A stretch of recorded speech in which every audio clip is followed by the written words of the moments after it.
Nilqawkom lura l-episodju ieħor Ir-Rokna tagħna, Ir-Rokna episode 15, qegħdin nilqawkom kważi il-qatna l-100 subscriber, bro. Qegħdin l-aħħar episode vera mal tajjeb. Vera din close. Vera ispuna ħadna piċir meta kien hawnhekk. Bħalissa llum għandna guest speċjali li forsi qatt ma smajtu ma forsi ħadd ismgħu in the future. Għandna Yasmin. Hello. Hello. Basically, cosplay. More to play kon probably right forsi ma tkomx tarfu għax kienet tidher differenti ma. That's the point of cosplay. It's a part of cosplay. Illum ħanitkellmu fuq ħafna affarijiet. Mainly nixtieq nibda lill-Eurovision bidlu regoli għax ir-regoli tal-Eurovision huma importanti llum il-ġurnata, kważi iktar importanti mill-World Cup f'Malta. Jien hekk nemmen. F'Malta, speċjalment dis-sena Speċjalment dis-sena m'hemmx Italjani, allura Maltin tipo tilfu nofs l-interess. Il-Maltin u lebro. Il-Maltin li jaraw il-World Cup ħafna minnhom ħabba l-Ingliżi jew Italjani. Issa l-Italjani mhux qed hemmhekk. Nofs il-Maltin. ħatot it-tijom il-nar, il-nista What did they change? Basically, I don't follow the Eurovision anymore, because when I was younger, I was really obsessed with it, like unhealthily obsessed, but now I'm like, detox. Jien normalment nibda ngħid li ma minix nħobb il-Eurovision, nafda waħdek jisu what's li jiġi l-ħin. Eurovision ngħid Eurovision. Dat. Mux Marzu. Onestament, l-Eurovision ma nżir. Jien nemmen li d-dem ikun around the corner, ma jkun around the corner. But you just see posts of like people swearing, like... Jien ħobb nagħmel Eurovision bingo. U tipo nipprova nilqot you make up the bingo as you go along, tipo tajt ma Malta ma taqlax iktar minn 50 punt, jew nkella pereżempju l-Ingilterra bil-kemm ħataqgħat 20 u bat tara jekk taqgħodhom xew le. U bat tibda tieħu min jerbaħ. Forsi ħalsulu Wolt jinnaf. Marġi. Basically il-nies ħajspiċċaw jiddeċidu iktar fil-semifinals għax qabel kienet il-judges biss kienu jieħdu ħsieb kienet il-judges biss jieħdu ħsieb il-semifinals. No, I think it was half and half. Half the jury and half the population. Half and half. Ma saħ jkun viewers biss. There's no more jury. Fil-finals biss il-judges għandhom. Alright. Imma fil-semifinal il-nies biss. Qabel kienet il-nies u l-judges. So dik waħda. It can still be rigged. Jury votes will be combined with the viewer votes to decide the final result. Supposta kienet dejjem ma nafx. U di waħda l-ikbar waħda ħatmur globally, ġifieri ħatmur fid-dinja kollha. Jekk inti qed fil-Ġapan tista' tivvota l-Eurovision. Really? Viva. Jiġifieri probably jkun hemm iktar ħaxi. More li ġem. Ma xorta mhux ħanibħu Malta ġifieri. Issa mhux naraw. Għax jiena għandna issue tal-Eurovision għax veri jħobbu jagħmlu pereżempju diski. Qabel kienu l-isbaħ diskat li Sid My Eyes kienet terba. Ta' qabel ta' meta rappu Taljani kienet actually tajba għalija. Imma mbagħad qabel dik kienet dejjem jisu xi ħaġa li hija political advancement.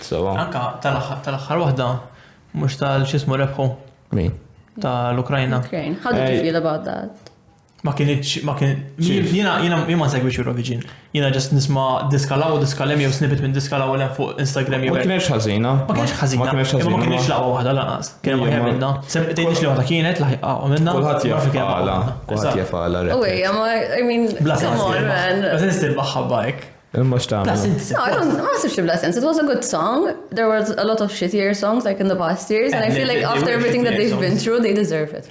Imma mbagħad inti l-Eurovision min jirbaħ jestu hostit le? L-Ingilterra massa. Ta' fil-Ukrajna kellu. Lek għadni kifatek l-Ingilterra. Eżatt, ma l-Ingilterra kind tradition ukoll. Biex tajta lilhom. Ma ta' sensu. Il-da min qed segwi l-World Cup ukoll għax naqblu suġġett ieħor fuq għax jiena nħobb nara ħafna affarijiet. Tipo sports kważi kollox, minix ngħid li Eurovision huwa sport, imma għal min hawn xi nies jgħidu li huwa. Tipo biex tot mhux sport Eurovision. Għaw min jieħdu bis-serjetà da' sport. Jieħdu bis-serjetà da' sport, all right. Ma issa jaħlu sport, taking it a bit too far naħseb. Il-Saudi Arabia reppu l-Argentina, sawa. U dawn għadhom kif reppu Rolls Royce each. Għax il-king ta' Saudi Arabia għal la repaħtu għantikom u Nur u One each player. Kull persuna għandu Rolls Royce. Xtraħkilu il-ġismu. Il-King ta' Saudi Arabia. Okay. I mean, he's rich as fuck, ġifiri sema li jrid. Aparti dik. Where do I sign up? I can be athletic. Apparti dik għamil il-ġurnata li rap u għamla National Holiday. U kol. Tipo. Biex, man. Ma jħdu għawis bis-serjet għal li xej. Ma irbaħt kontra Argentina. Kiku Malta. Mux tim ħazin l-Argentina, ġveri l-irbaħt kontriħ. Issa nixen. Għalli ma ċelebrawa. Mux jekku le. Jien kiku nasib Malta terbaħ kontra xi pajis daqsa kbir, tipo jew Brazil, jew Argentina, u hekk. Nasib kull-unika ħaġa li da jgħatu għan pastizz. And they would be happy. They would be so happy that they got a pastizz. Kikun dummu nsemmu għarrebħa? Le, jien nemmen li. Ġenerazzjoniet kolla li jiġu kullħat tkun jaf l-irbaħna darba kienem dik ir-rebħa.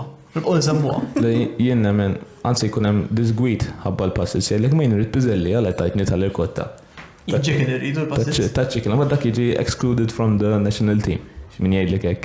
Ta' chicken. Ta' chicken. Xatajt? Tajjeb, ta' chicken. ħafna excluded mitti għax tgħidin iħobb il-pastizz ta' chicken. M'intix Malti, ma? Xiġi minix Malti. Wow, Sten. I think it's top tier man chicken. I think it can be better than pizzelli, honestly. Għandek il-classic. Għandha raġun. Għandek il- Thank you. There's also the one of a kind Nutella one that killed it. Dak kien tajjeb ukoll.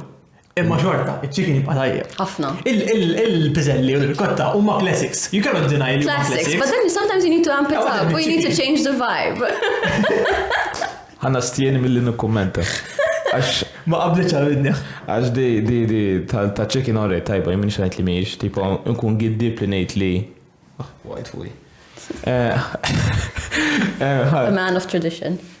Minix ħanajt li miex tajba, tipo ta' chicken ekki kollu kaptita ħatoħoda. Imma ek xaħti saqsini triċ pastis, chicken mux l-għu għajet la jġinni f'moħi. Li, mux għu ħagġi f'moħi. Għalli sawa, għaw mi ma jabix miej, imma jena nrid tal-pizzelli. Pizzelli jaħe, pizzelli is much better than il-kotta, if anything. Iktar ekki kun pizzelli tajjeb, ħajjaqsam lil-kulħat. L-irkotta li hija dejjem ikun tajjeb, kważi ġimmi fejn ix-xieħ ikun tajjeb. Piżelli it can be a hit or a miss, jiddependi l-piżelli jekk mhux tajbin jew le. Ma nagħmlu TikTok trend jew hit or miss. Il-piżelli jew ikun tajbin jew le. And how do you feel about the fluffy pastry one? Tajba, ta' xemmet tejt inti. Naħseb. Ta' xemma xi drabi kollu. I don't like it. Ma jogħġbokx, jena il-piżelli li kollhom huma dawk ma jogħġobniex. Dak dejjem ikun ħażin. Jien taf xemma missier li dawk inqas iħaxnu so jieħu lilhom li qed tad-dieta. Jista' jkun ikun fihom inqas żejt, però mhux tad-dieta. Tad-dieta żgur mhumiex. Imma leka qiegħed fuq dieta tieni tlieta tal. Ma isma' aħna nitkellmu fuq missierek ta' inti l-aħħar darba tgħid il-xismu x'kienet. Calorie free sugar? Le, dik jiena. Ġifieri, like father, like son. Dak jiena nibbil of stormy. So, il-bieraħ kien hemm maltemp qawwi. Għala f'Malta kull darba li toħroġ barmi fl-ilma jeraq nofs l-imsida. Nixtieq nkun naf għala li hekk ikollna maltemp just ftit xita fucking ik. Imma sekonda l-bieraħ ma kienx ftit xita. Le, eżin. Fimni. Għal ftit ta' ħin, all right. Mistoqsija kienet wedit ħażina. Għalam ikonna 3 xhur jew xarejn b'nazzi u ma f'daqqa waħda. Il-ftit xita li jkollna eżin the days of rain ħajkunu daqshekk gravi. Global warming. Le, ma mhux għax ħabba global warming, nemmen li misħutin Maltin. The world is dying. Il-Maltin le, le. No, man, it's crazy. Like even the summer was not. It was too hot. And with teachers gonna get even hotter, so I'm assuming it's the same for rain. It's going to there's going to be even more rain, and it's just going to feel like it's worse with the flooding in Malta. Ma li għedin Novembru, li l-aħħar ta' Novembru, u xita qed tkun eżempju darbtej maximum fil-ġimgħa dik diġà ħażin, mhux normali. U mawx kesħa. U mawx ta' kesħa. In relation to the weather. Diġà bdiet ħafna xita u iktar kesħa, u tu il-ġimgħa kienet fucking sħana men.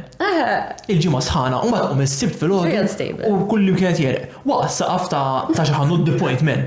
What? Waqas saqaf ta' ħanut ġo the point. River Island. Waqsa fih, u like fladja, u anka. Wait, which level is it? Naħseb fuq net ikun. I mean, that's what makes sense. Immaġna tal-isfel biss huwa. Lej, ma' I mean, jista' jkun kellu. Imma Uħat tiħajet għorret. Kollu kemm mbagħad kien fladdi, deġi tara n-nies mixin bejn l-ħwienet. Everyday life tal-imsida, bro. Xmara. Jiena noħroġ bil-kajek fi xogħol.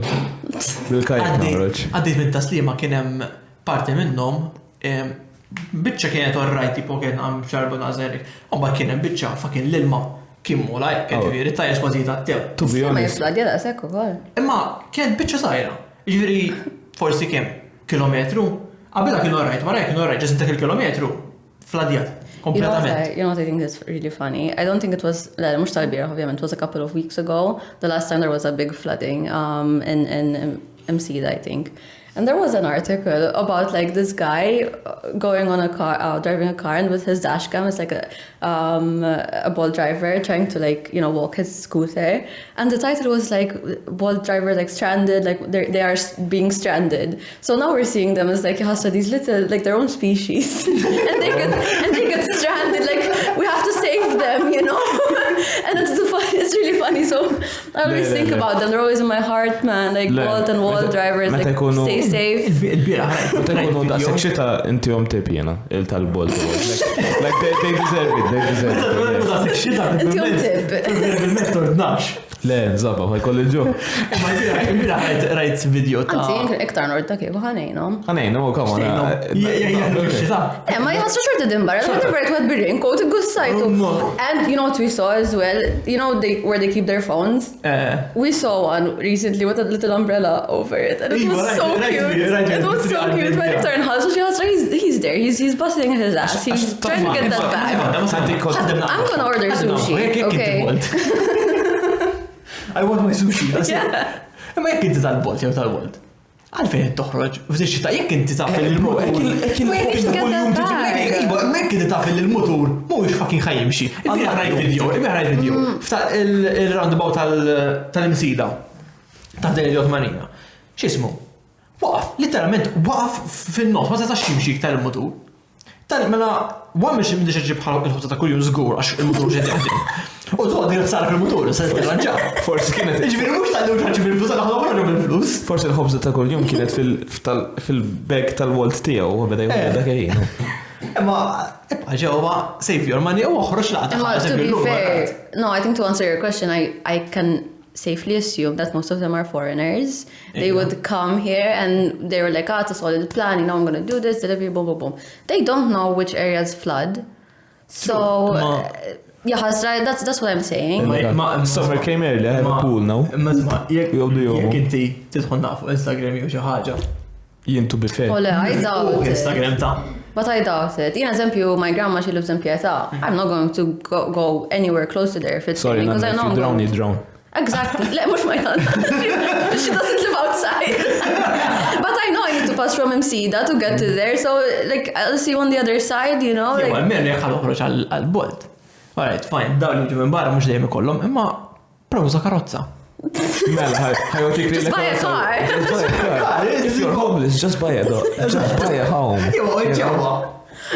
Jastra, l-ħobza ta' kull. Le, jien. Jur naħħa minn nsabu bas. Ejja, mela.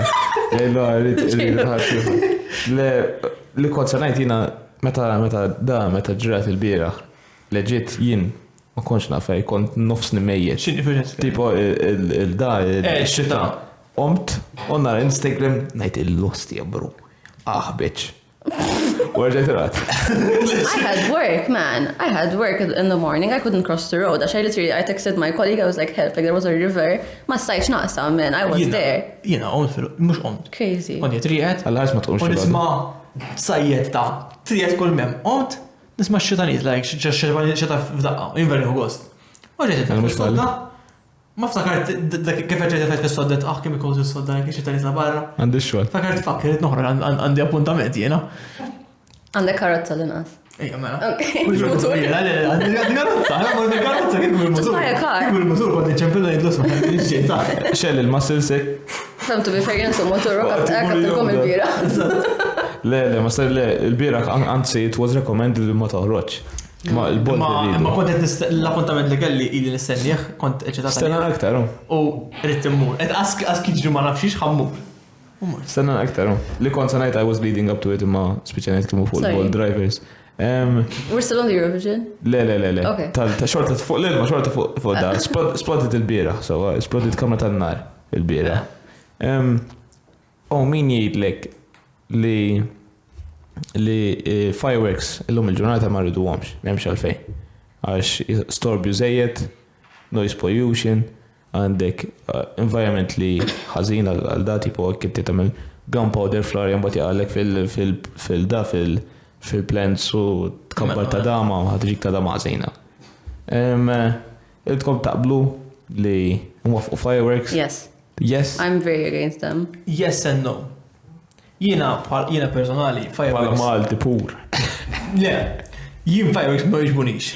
Ma jġbux. Għasċi, jiena, xismu, kemm darba CFB ta' fuq joħroġ imur jara fireworks jgħidinna biex imurhom. Jew, jien kol darba le, min iġejna rabda fucking fireworks miegħek, mhix ħammur nisma' fireworks. Mhux uni. Fireworks. Mhux ħanejdek, għax fireworks. Imma le, fireworks jena vera ma jġbunix. Storbju tajjed kif għettejt inti, noise pollution, u ma narħomx fihom gost toqgħod tara. Yeah, ma what if you get the car, you get your family, u just toqgħod mor tiċċassa lejhom for 3 hours. Tiċċassa lejhom, bro. Nisma' l-esplużjonijiet, I don't like. Being sarcastic. Like, għax kull darba nisma' bomba men, u nħarġ bil-karozzi, whatever I'm out of the house, just narħom jinġemmaw in-nies men. Just like tkun fuq like. And it's the best thing they've ever seen. The best thing they've ever seen, and they would watch it for hours. Bright lights. Dali tinsemmu, imur minn festa l-oħra, jara l-fireworks differenti. But why? How can you find this so entertaining? Illi imur minn festa l-oħra u l-nizba ħaġa li jiġbet il-Jason miegħu biex jħoddu ritratti. Nistan nati argument. Tismu, to be honest, il-ritratti li jħu Jason tal-fireworks, dejjem ġuzbju. Okay, but how many photos of fireworks are you gonna see? Min acute angle, min right angle. Acute angle. Jina joġbuni fireworks, sawa. Issa, mux għax, pum, chum. Jina the gathering of us watching something. That's chaos fuck, bro. You wanna gather for fireworks? You wanna hold hands with your bros as well? Oh my god, look at the lights. They're so pretty.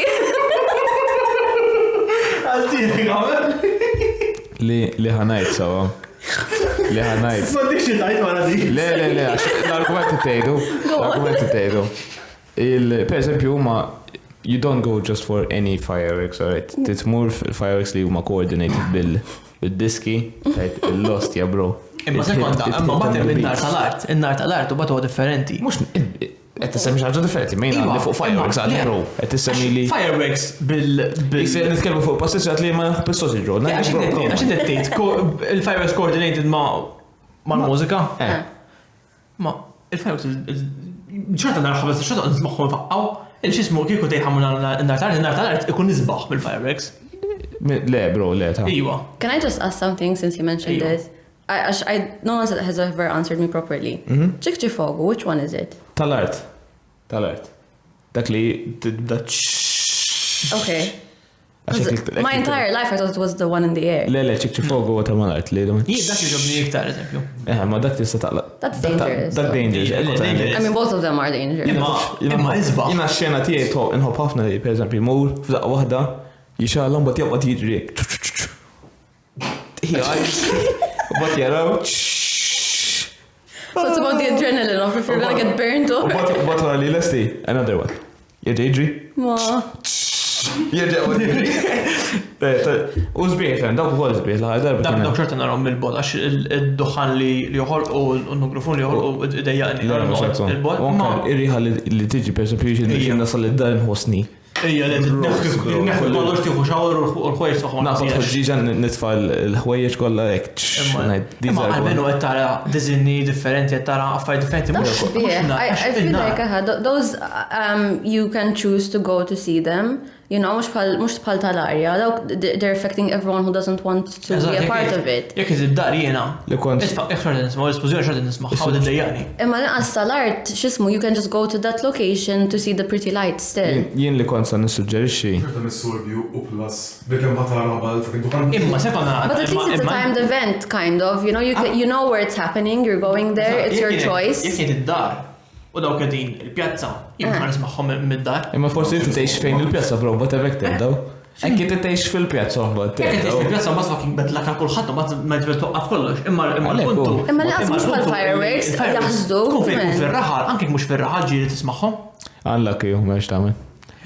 U l-klip ta' imsik. I was going to say, I was leaving it to the last. I'm really passionate about this. I work with animals, I'm a vet nurse, and I hate them. Like even for my cat. You hate them? Oh yeah.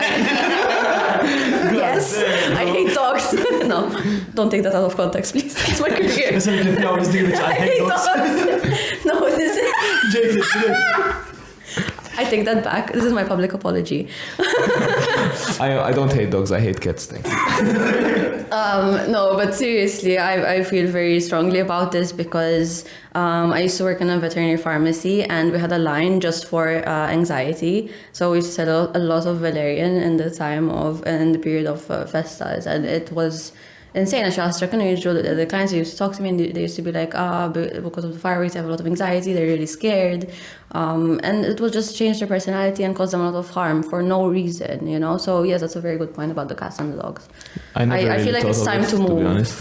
Jien kont se nissuġġerix, per eżempju, fireworks jagħmlu drones, palma jagħmlu per eżempju Dubai, jagħmlu legit tipo firework drones li basically just jagħmlu l-affarijiet li tara firework, jagħmluhom just drones. Sabiħa tkun.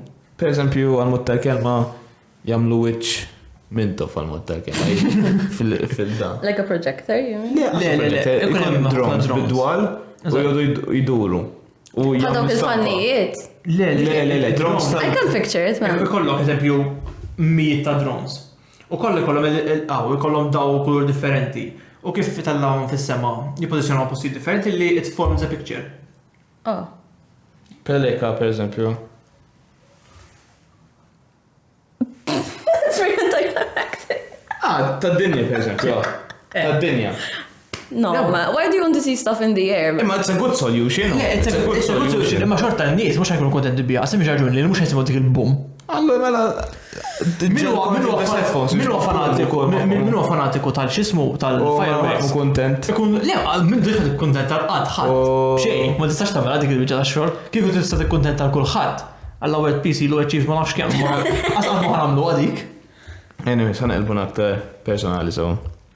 Għax ma tkellimniex fuq il-guest. So, meta bdejt t-cosplay, tipo naf li reċentament qed jaqbad iktar, tipo mal-kultura ta' Malta, meta mort Comic-Con kien hemm iktar nies li għatturajt fajt li actually cosplayed kienu iktar comfortable. Ġifieri taħseb li illum il-ġurnata aktar tipo accepted?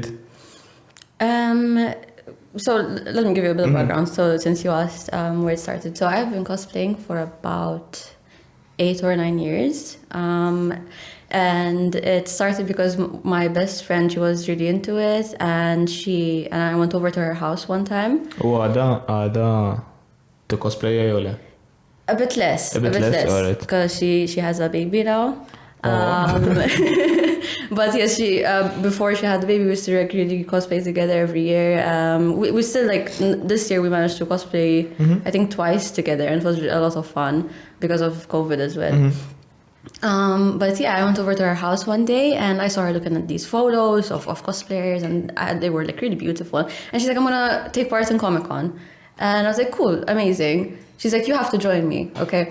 And I was like, what do you mean? As I was a really shy person, and she was like this really bombastic. She wasn't shy at all. And she's like, I'm going to dress you up as Hatsune Miku, if anyone knows who that is. We have a fan over there. She dressed me up as Hatsune Miku. She was dressed up as Asuna from Sword Art Online. It didn't make any sense at all because it was Vocaloid and an anime. And we just danced to the randomest song at Comic-Con, and it was so embarrassing, but it was iconic. This was 9 years ago. And then I was like, okay, cute. It was still like on a very small scale. It was at St. James Cavalier, I think. Yes. L'antika fej kienu dan. And then the year after, I was like, I can't leave it like that. That was very embarrassing. I need to like clear my name.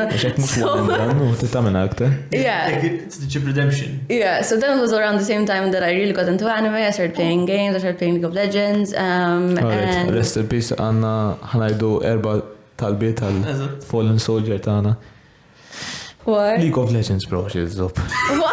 Okay, that's another topic. Let me finish my story. We can talk about League. So then I was like, yeah, I need to redeem myself. So I made 2 cosplays from League and I competed and it was a lot of fun. And that really started like the downfall of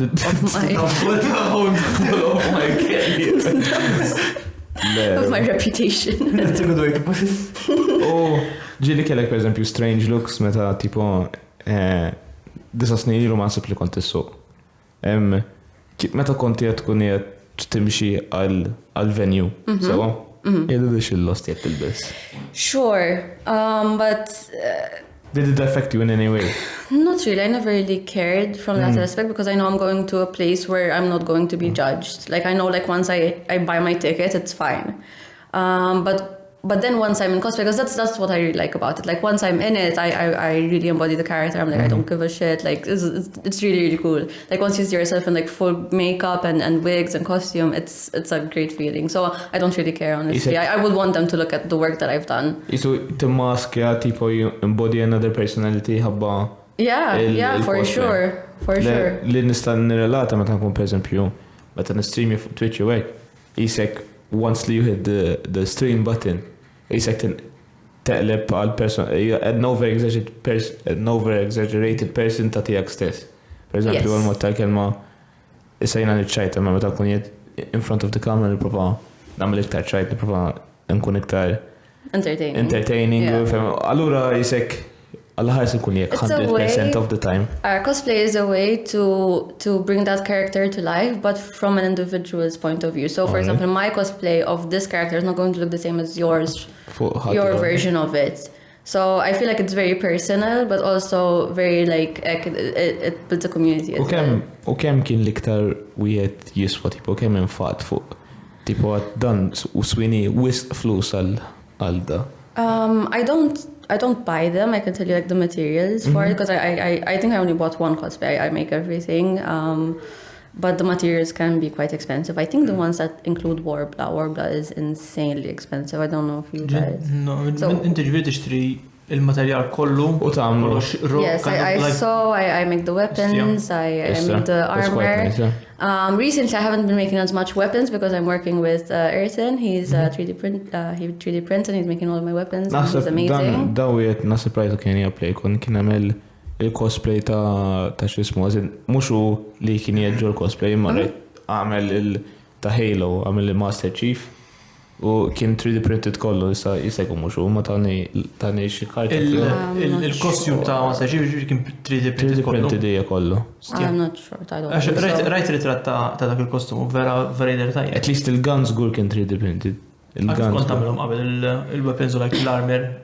So armor, I'm a big fan of Warbla. Warbla is basically like a sheet of this like weird malleable plastic. So you heat it and it takes any form that you like. And then like if you want to reuse it, you can. But obviously if you're going to paint it, you can't really reuse it. But there's a lot of leeway and it makes it look really, really realistic. So I use that for armor. Before I used to make my weapons with cardboard and paper mache. But honestly, like if you get a very smooth base and you know what to do with the painting, it's fine. I learned to sew specifically for cosplay, but then I learned how to make my own clothes with it, so I'm self-taught. But yeah, it really helps that you make everything, and it's a very important hobby. Jollu il-ħin immaġina. Le, ħarġ ma jgħux il-ħin. Yes. Komplikat li bdejt għamilt ħafna ħin fuq. I think my most recent ones, I took on a lot for Comic-Con and PlayCon. Basically, I had to make around 4 or 5 cosplays because I had 2 for Comic-Con and 4 for PlayCon. Biex 4. Iġbi kull ġurnata kellek wadda differenti? Yes. And the 2 for... And do you guys play League? Le. Okay. Għamil żmien ma minn dak il.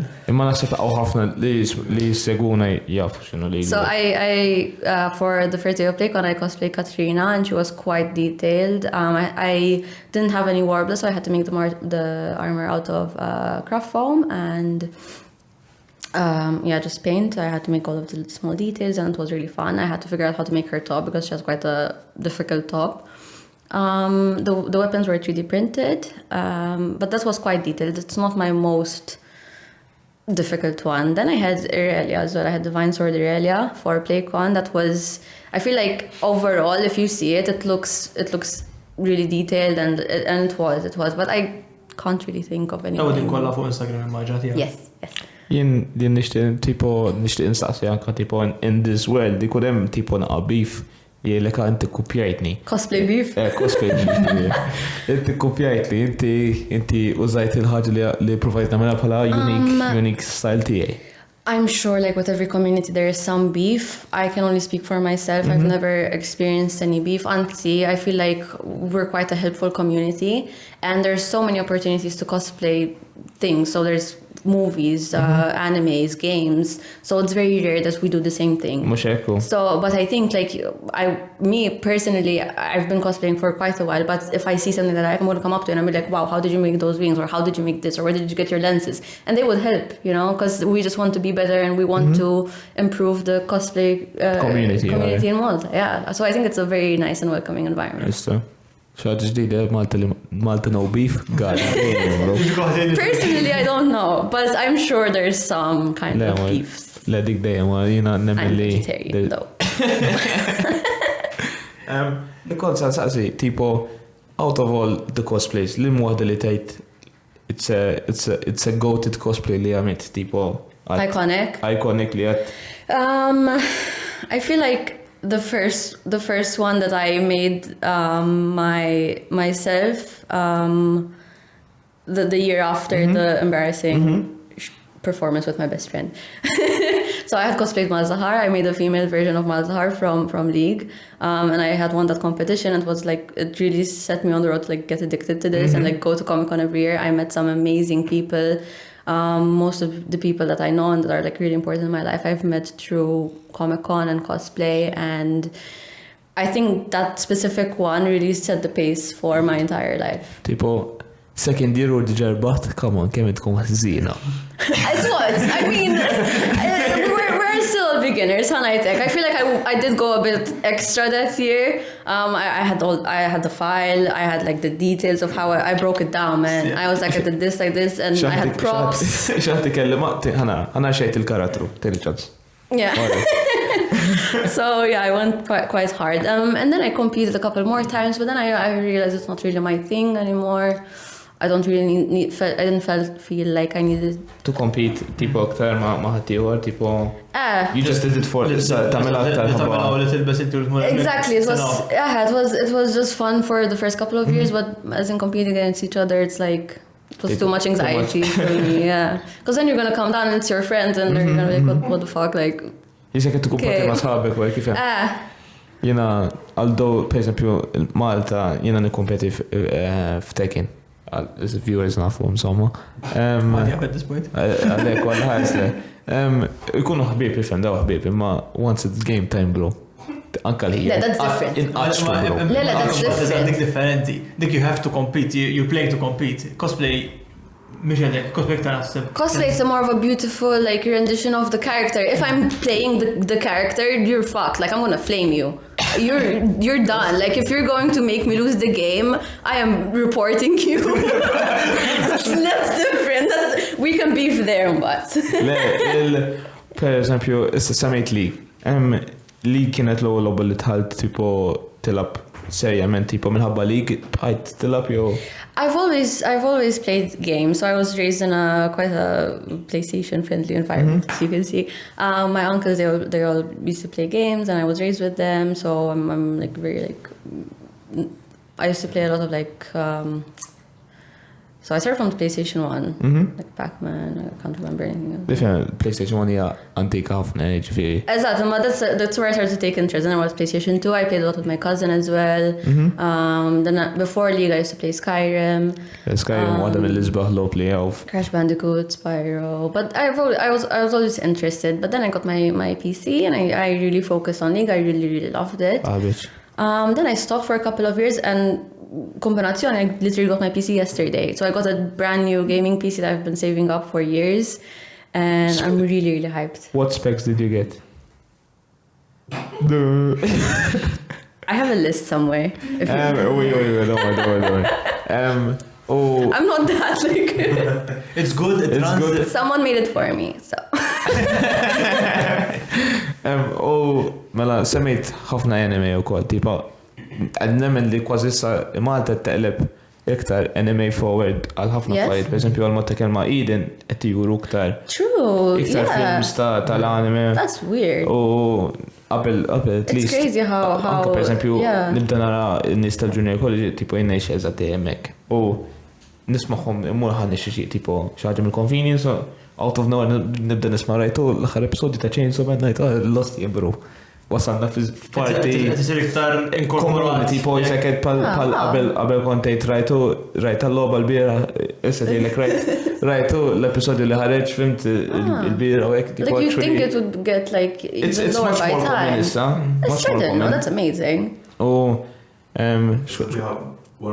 Wara COVID taħseb. COVID board rridu xaġa ġdida. Ġifieri inti tgħid li. But I doubt ħamma li from GC are gonna Google anime and like get hooked. Ma nasib l-lum ġurnata kunu jafu per esempio minn huma Naruto, minn huma Dragon Ball. Okay, it's anime, but it's not really anime. Per esempio fi żmien mis-seri. really anime. Oh yeah, it's like it's like the big fire, like One Piece, Attack on Titan, Naruto. It's like the stepping stone biex tibda It's not a stepping stone. They're like 1,000 episodes each. It's sense. Jiena ma kont jiena qabel kont ngħid tipo anime like bla sens tipo qed nara cartoons għadda żmien issa. Wow. Wait. Issa qed jgħid mind you want to tattoos palissa. Issa x'ismu? I don't even have any. Għamil dita ta' flex. Nice. X'ismu? Kont nitkellem ma' Jason, like damji like I was like ma jġobnix, bla sens. Darba minnhom kont nitkellmu u bada jispjegana xi ħaġa li qatt ma dejn narax fimtu ħażin. Qatt ma ġaddi f'Naruto għalli they go to hell, so like kif smaj they go to hell u ħafna affarijiet. Like okay, I'm interested now. Dik narax, it never happened. Imma ġobni never went to hell is up. Ġobni I kept waiting for the part. You liked him? Nice. I kept waiting, u żaqs jgħidu meta jmorru. Jista' jkun qed they are going through hell, meaning Bentley tipo. Jista' jkun għalet through hell, jiena fim ta' to hell. I was like, okay, I'm intrigued now. You took it literally? Yes, I took it literally. You watched it all? I watched it all, mela. I would never. My attention span. Sabiħ ħafna. Bat bdejt, bat sejtu għetlu xħana iktar. Bat rajt Demon Slayer, rajt Jujutsu Kaisen, rajt Agame ka Kill. Issa bdejt ma bdejt ċaġa oħra, ma eventually rrit nara, like inkompli nara, so anka ma tfajla bdejt nara, bdejna naraw Naruto nerġaw. Again? Wow. I never watched. Oġobna ħafna kien l-ewwel wieħed li bdejt nara l-anime. How many episodes are there? Jason. I would never. 500. One Piece, bro. I tried to watch Bleach once, and there's so many fillers. It's good. But there's a point, like after the 50 episode mark, it's just filler, and it was, and then I watched up to 100 and I got so bored, man. Le, jiena, xismu, nifhimha l-ħaġa li eżempju fillers, bistom u set nerġa' Jibun il-fillers. L-unika persuna, per esempio, ta' Dragon Ball, per esempio, meta jkun filler, vera jkun taddaħ. Jkun taddaħ, l-aħħar darba kien filler ta' ġasti jilabu baseball. Jiena ma flafx narom il-fillers dak iż-żmien meta kont naraħ għax tant kemm ġejt hooked fl-istorja li tkun naf ħajjiġri next. Il-filler it's a filler, so nara 20 minutes. Exactly. Illi I could get to know more about the story. Dragon Ball, so l-filler jamnuħ lej l-aħħar ta' season so. F'nofsu il-lestu il-ark un-bat jgħidu, ħanamlu da, fadden 5 episodi let's do some funny shit. Le, Naruto jew kun eżempju xi tlieta jew wieħed fin-nofs jew eżempju għandek ark sħiħa filler. F'nofs lila. Eżatt.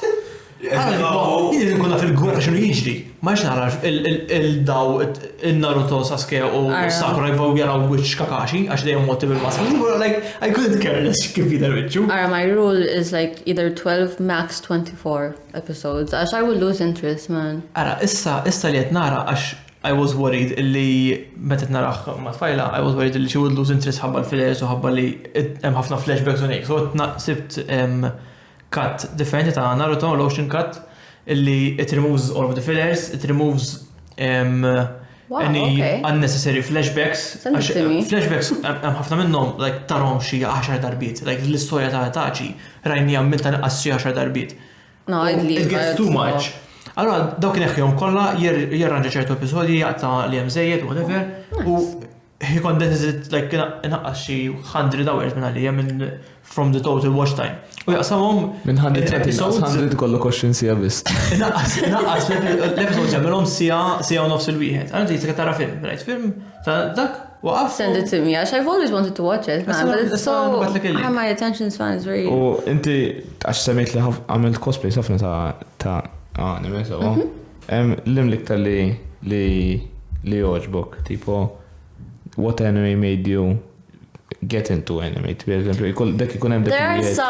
are some iconic ones. I cannot answer that because there's a lot that touched me in different ways. Whoa. So there's a lot of firsts, you know. Listen. So there was my actual literal first one where I was like 12, I think, was La Corda d'Oro.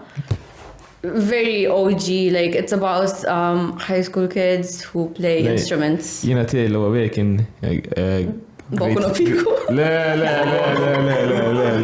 I'm not that. Like great teacher on musica, basically that pervert teacher kien, bro. Nice. U jina faqani bidda. Għal ġit kien l-ewwel episodju kienet waħda tipki tipo għax studenta tiegħu kienet separaw minn kienet dejjem torqod fil-kamra ta' ommu missiera u għamlu la kamra ġdida. U di tibki tipo għax I'm separated from my parents u hekk.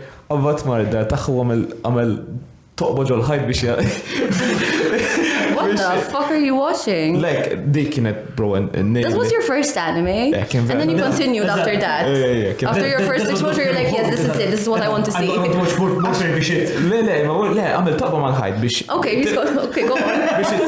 Yeah, wait, bro. So there was a hole in the wall. Għamil taqba mal-ħajt biex it-tifla tista' l-ġenituri tagħha li qegħdin fil-kamra l-oħra. Okay. Alright, there's no pay.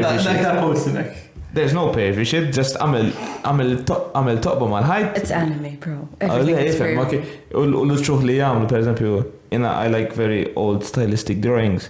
U l-ammont ta' kemm il-darba li joħroġ id-dem minn imnieħru, per esempio, dik. Dik vera ta' ġobni li tipo xjuħ li kollum il-tipo tixju ġobni jħrom, tip lidja, u tipo that style of anime vera ġobni. Per esempio, Chainsaw Man għandu ħafna minn dal-aspetti.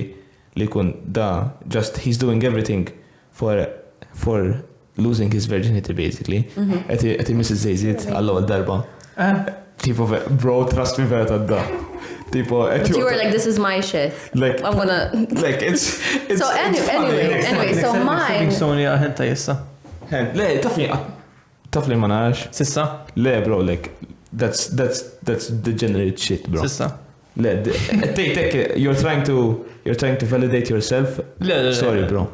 Jimma nax perdi shit, għalla nejlek Naruto di I don't think anyone would admit to watching hentai, to be fair. So you both could be lying. Naf minn jgħid Iva. At least fil-grupp tagħna żgur. Anyway, x'kont tajt? So my first anime was about high school kids who played instruments. They played the violin, they played the piano. There was no... Too wholesome. This is definitely a lie, bro. There was no hole to peep from.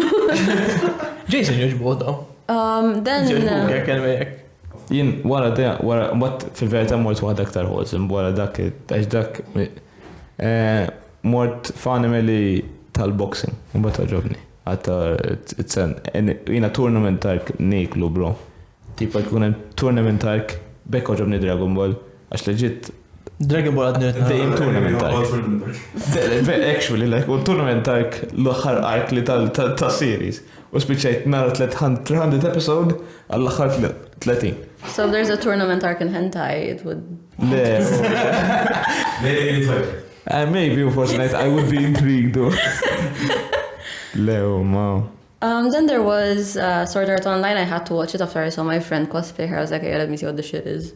And it was beautiful. I don't know if you guys ever watched it. Beautiful, really beautiful. ċismu, ikunu sondra VR. Yes, so basically... What? Sorry?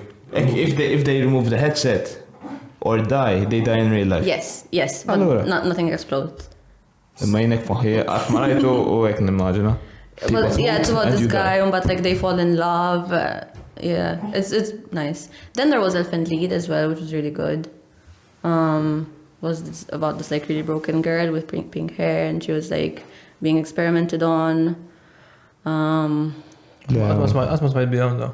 It's quite brutal. Then I started to watch like really like brutal stuff with like blood and murder and stuff. God damn, you know, Adam wholesome, bro. You know, One Punch Man, bro, One Punch Man. Tadda, edni tajna mill tad. Imma tadda, you know, irġobni per esempio, edni tajna mill tatu ta' opaj, ta' zejt. Oh, nice. I would do it. Ximkien, bro, ximkien. I'd do it. Vera tadda. U, għax dak tipo jina tattoos. Jien joġbuni, imma, mandiċ xaħġa that strongly enough li nejt għan edha f'ġismi. But it doesn't have to be like that. I have some tattoos and it's usually like either me and my friend are bored or we're high and we're like, fuck it, like I like Skyrim, fucking, you know. And I've never regretted it. Like just do it, man. Jena li, imma I get bored very easily, man. U f'daqqa waħda għaddejk astaf kem niġi bored, like legit. Namel nilab loba nofsija in. I don't have that like, connection. Tamilix post fejjed, tamilix għawnek eżempju. Għamil aktar law fu fejjed. And it doesn't have to be meaning, it can just be aesthetic. Jina, jina xaħda li għandu namel jina għabena. A butt on my butt. This is why you shushed him. A butt on my butt. Okay. Then I'm gonna get off by here. Anyway. Jina, l-unika wahda li għadana meaning, l-wahda li għamilt, għax marriċ nispiega l-ommi unnanti, illi I just did one for it, so I kind of found the meaning, tipo, għandi Ace of Spades, u symbol ta' Assassin's Creed, kienet l-ewwel logħba li labt, u it's one of my favorites. U l-spejt għax dejjem nħobb nilgħab bil-karti. X'inhekk? Tricks u l-affajt dejjem. But the other ones they're just like ta' Naruto għax ixhom Naruto ta' Naruto. Di ħabba ta' Pirates of the Caribbean. Nice. U l-aħħar waħda li għamilt hawnhekk just għax wibu. Yeah, it looks nice. Is-sena diela hemm ċans li mmur Ġapan biex nikkompeti u biex Love in Malta jew Silvio x'Cambria but ħallasni please għandi €1,000 ticket huwa bro. Wis qoli biex tmur il-Ġapan, illum il-ġurnata. Intek mistek tagħmel.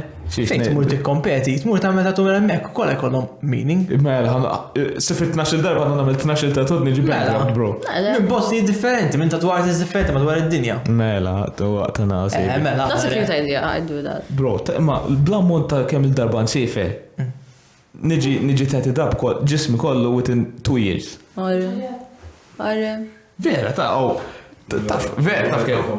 kem isma, m'għandek bżonn tagħmel kull biċċa daqshekk ta'. Just get small things. Still, alright. Mela 12 darba tis-sena biss. Fucking diġan fejn nagħmel 12 darba. 12 darba dis-sena. Where are you going? Nikkompeti. Where? Everywhere, bro. Everywhere? Legit everywhere. Do you win? Ħafna. Mhux kemm il-darba ma I do great. Okay, nice. Per eżempju, l-aħħar performance kien 17th out of 150. U I beat very good players biex da. Mbagħad ta' qabel ġejt 7th out of 220. Jgħid mit-top l-Ewropa. Ġifieri għatti tibbilha f'sorma. Inta kien. But where?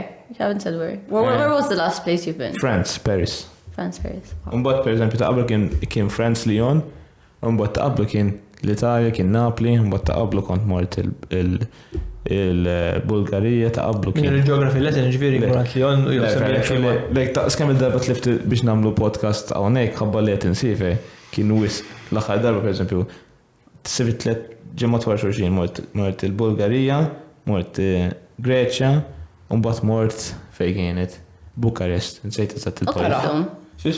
Weekend. U nipprova nagħmel ġurnata ekstra biex ngħid lejjed hemmhekk nipprova nara l-post.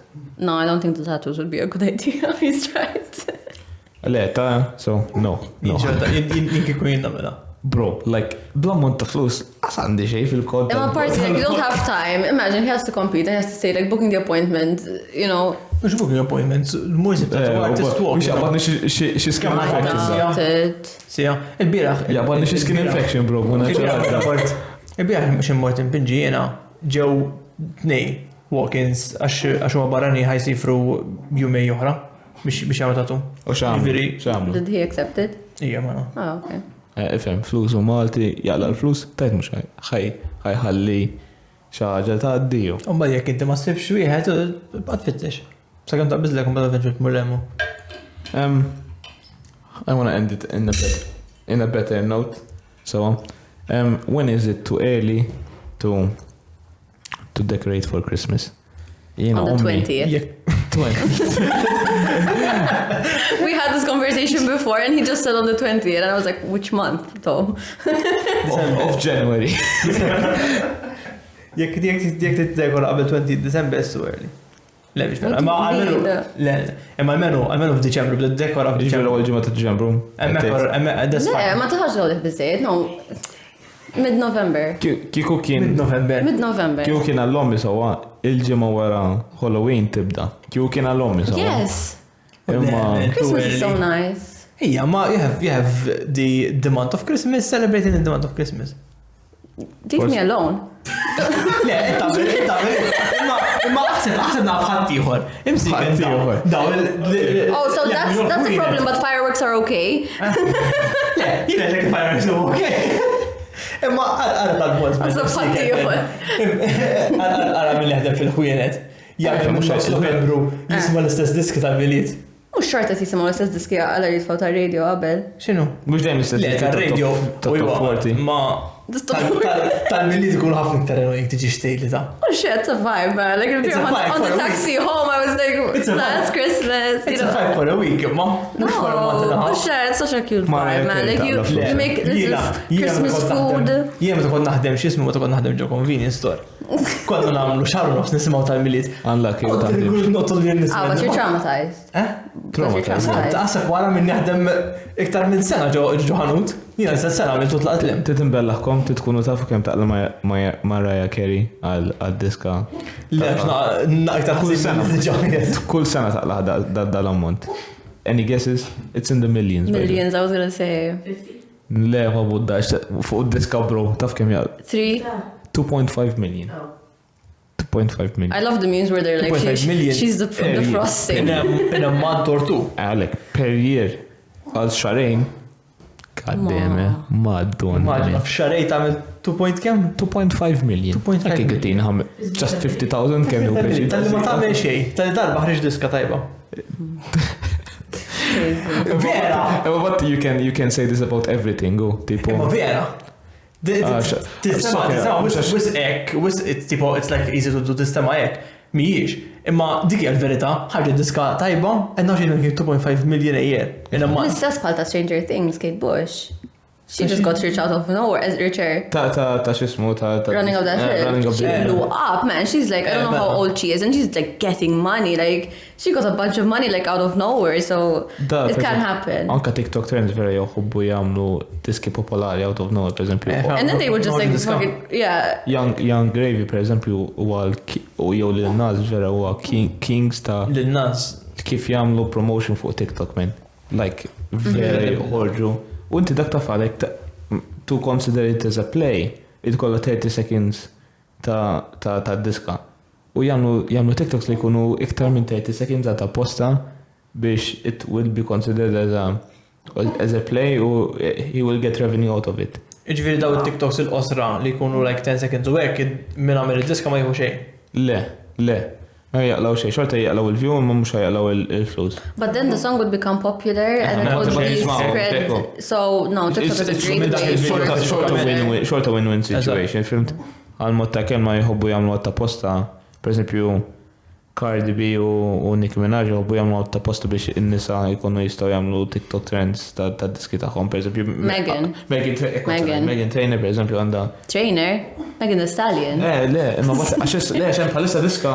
Yes, but no, but I don't think people are listening. No, people want to twerk. Okay, the girls want to twerk. They don't want their Gucci on or whatever. Fuck that shit.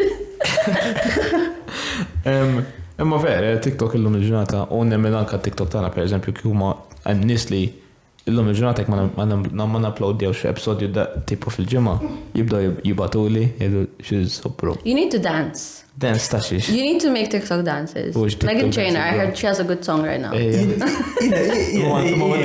TikToks differenti, mux just clip, ma jirriċ li If you want to humiliate yourself. Arambat meta l-urka darba li ma kien xaw jiena.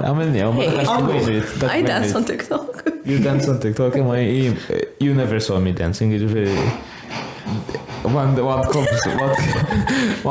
sod tkunu tafu kif da. En TikTok trend vera taġobni, jikunu per esempio beefy guys u jikunu jisfnu. Għazilt il-trend il-ħazina. Le. Iva, mux għalija, just daħan the aspect of a beefy guy dancing like he's a 10-year-old girl. Vera taġobni. As in, the contrast, okay? Vera tinsaba fucking sass, right? Ma the contrast is nice. Issa norikom, u tkunu taddaħ, vera taddaħ. Hopefully, I do it. If they disagree. Nisbitċaw fuq Lyon, like seeing buff guys that see like 10-year-old girls. Nisbitċaw għammek illum. Le, I want to redeem myself. Okay, let me ask a question to go back to your first one. When is it when do you... Too early. No, not too early. When is the right time to de-decorate? Undecorate, jipot neħi kollox. Right before New Year's. Bis-serja ta' She was gonna attack you, bro. I'm with her. What do you mean? Yes, you're celebrating New Year. Christmas is past now. What do you mean? Ġimaw nofs wara. New Year's Eve. Zarma ċelebra New Year. Fil-15. Mura maġunak New Year's Eve zarma miegħu, man. Bis-serja ta' Mela. Għandu għaddej bjom. Dina. January. End of January. I love her. She's amazing. No, naqbel maħħa, men, ġifiri, mur ġibek, sħabek id imbajra, men, unta mek taqla Christmas decorations, because you're so mad at them. Yeah,